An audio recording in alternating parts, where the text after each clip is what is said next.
मी विचार करत होतो की ह्या वीकेंडला आपण ट्रेकिंगला जाण्याचा प्लॅन करू शकतो. तिथलं वातावरण खूप छान असतं म्हणे हल्ली. नमस्कार. अच्छा, कधी असा विचार केलाय का की समजा आपल्याला एका ट्रान्सफॉर्मरपेक्षा जास्त पॉवरची गरज लागली, मग काय करायचं? उत्तर अगदी सोपं आहे.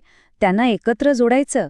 तर आजच्या या भागात आपण हेच समजून घेणार आहोत की सिंगल फेस ट्रान्सफॉर्मर्सना पॅरलल आणि सिरीजमध्ये, आणि तेही अगदी सुरक्षितपणे कसं जोडतात. ठीक आहे. तर आज आपण काय काय पाहणार आहोत?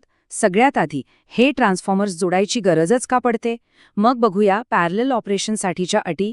त्यातलाच एक महत्त्वाचा मुद्दा म्हणजे पोलॅरिटीची चाचणी. त्यानंतर सिरीज ऑपरेशनचे नियम आणि सगळ्यात शेवटी हे सगळं करताना कोणती सावधगिरी बाळगावी. चला तर मग सुरू करूया पहिल्या आणि सगळ्यात महत्त्वाच्या प्रश्नापासून, की मुळात ट्रान्सफॉर्मर्स जोडायची गरजच का आहे? याचं उत्तर खरं तर एकाच शब्दात आहे: क्षमता. म्हणजे जेव्हा एक ट्रान्सफॉर्मर कमी पडतो. एक साधा प्रश्न आहे. समजा विजेची मागणी अचानक वाढली, म्हणजे इतकी वाढली की ती एका ट्रान्सफॉर्मरच्या क्षमतेच्या बाहेर गेली. मग काय होईल? साहजिकच आहे, तो एकटा ट्रान्सफॉर्मर एवढा भार पेलू शकणार नाही. आणि याच समस्येवर उपाय आहे पॅरलल ऑपरेशन. याचे फायदे बघा. एकतर जास्त लोडला वीज पुरवठा करता येतो. दुसरं म्हणजे सिस्टम जास्त रिलायबल बनते. म्हणजे कसं, समजा एक ट्रान्सफॉर्मर बंद पडला तरी बाकीचे काम चालू ठेवतात. लोड थांबत नाही. इतकंच नाही, भविष्यात लोड वाढला तर त्याचीही सोय होते आणि मेंटेनन्ससाठी पूर्ण शटडाऊन घ्यायची गरज पडत नाही. ओके. तर मग आता या पॅरलल ऑपरेशनबद्दल जरा खोलात जाऊन बघूया. पण एक गोष्ट लक्षात ठेवायला हवी, हे कनेक्शन व्यवस्थित काम करण्यासाठी काही नियम पाळणं खूप खूप गरजेचं आहे. पॅरलल ऑपरेशन म्हणजे नेमकं काय? अगदी सोप्पं आहे.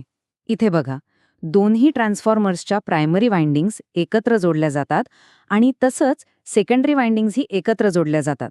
म्हणजे त्या एकमेकांना समांतर असतात. यामुळे काय होतं, तर लोड किंवा करंट वाटून घेतला जातो. आणि हे कनेक्शन यशस्वी होण्यासाठी ह्या काही अटी आहेत ज्या पाळल्याच पाहिजेत. म्हणजे यात कोणतीही सूट नाही.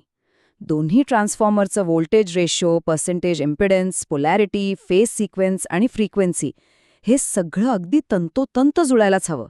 ह्यात थोडा जरी फरक पडला ना, तर मोठा प्रॉब्लेम होऊ शकतो. बरं, समजा या अटी पाळल्या नाहीत तर काय होईल?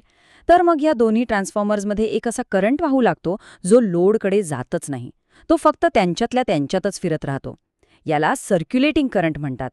आता हा करंट काहीच काम करत नाही, उलट फक्त उष्णता निर्माण करतो आणि यामुळे ट्रान्सफॉर्मर गरम होऊन खराब होऊ शकतो. म्हणूनच हे नियम फक्त कार्यक्षमतेसाठी नाही, तर सुरक्षितेसाठी खूप महत्त्वाचे आहेत. आता वळूया त्या सगळ्यात महत्त्वाच्या अटीकडे, आणि ती म्हणजे पोलॅरिटी. ही एक अशी गोष्ट आहे जी जर चुकली तर मोठा अपघात होऊ शकतो. त्यामुळे ही चाचणी खूपच क्रिटिकल आहे. आता पोलॅरिटी म्हणजे काय?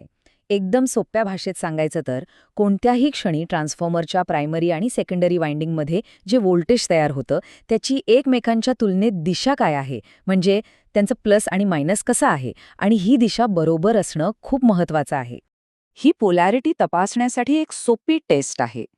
इथे बघा, दोन शक्यता आहेत: सबट्रॅक्टिव्ह आणि ॲडिटिव्ह. ह्या दोन्हीमध्ये फरक कळतो तो व्होल्टमीटरच्या रीडिंगवरून. सबट्रॅक्टिव्ह पोलॅरिटीमध्ये व्होल्टमीटरचं रीडिंग सप्लाय व्होल्टेजपेक्षा कमी येतं. या उलट ॲडिटिव्हमध्ये ते वाढलेलं दिसतं. आणि हाच फरक सगळं काही ठरवतो. मग आता प्रश्न येतो की कोणतं कनेक्शन योग्य आहे? तर लक्षात ठेवा, पॅरलल ऑपरेशनसाठी नेहमी सबट्रॅक्टिव्ह पोलॅरिटीज हवी. म्हणजे जिथे व्होल्टेज कमी दिसतं ते कनेक्शन सुरक्षित आहे.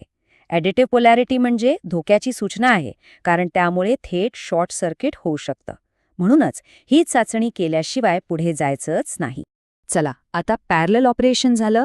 आता कनेक्शनच्या दुसऱ्या प्रकाराकडे जाऊया. तो म्हणजे सिरीज ऑपरेशन. हा एक पूर्णपणे वेगळा प्रकार आहे आणि ह्याचे उद्देश आणि नियमही वेगळे आहेत. सिरीज ऑपरेशनमध्ये कनेक्शन कसं असतं बघा. इथे फक्त सेकंडरी वाइंडिंग्स एकामागोमाग एक जोडल्या जातात. अगदी आपण टॉर्चमधल्या बॅटरी कशा एकापुढे एक लावतो तसंच काहीसं. हे पॅरलल कनेक्शनपेक्षा एकदम वेगळं आहे, नाही का? आणि सिरीज ऑपरेशनचे नियम तर पॅरललपेक्षाही जास्त कडक आहेत. इथे जवळपास सारखे वगैरे काही चालत नाही. दोन्ही ट्रान्सफॉर्मर्स अक्षरशः एकसारखेच, म्हणजे आयडेंटिकल ट्विन्स असावे लागतात. Voltage ratio KVA rating, percentage impedance, अगदी सगळं काही तंतोतंत जुळायला हवं. तर आतापर्यंत आपण पॅरलल आणि सिरीज दोन्ही कनेक्शन्स बघितले. आता वळूया सगळ्यात महत्त्वाच्या भागाकडे, आणि तो म्हणजे सुरक्षितता, सेफ्टी फर्स्ट. कारण इथे एक छोटीशी चूकही खूप महागात पडू शकते. तर मग जाता जाता काय लक्षात ठेवायचं? अगदी सोपं आहे. सिरीज कनेक्शनमध्ये व्होल्टेज वाढतं, म्हणजे व्होल्टेजची बेरीज होते. पॅरलल कनेक्शनमध्ये करंटची क्षमता वाढते, व्होल्टेज तेवढंच राहतं. सिरीज कनेक्शनमध्ये पोलॅरिटी चुकली की शॉर्ट सर्किटचा मोठा धोका असतो. आणि सगळ्यात महत्त्वाचा नियम, कोणतंही कनेक्शन करण्याआधी सर्किटमधली पॉवर बंद करायला अजिबात विसरायचं नाही.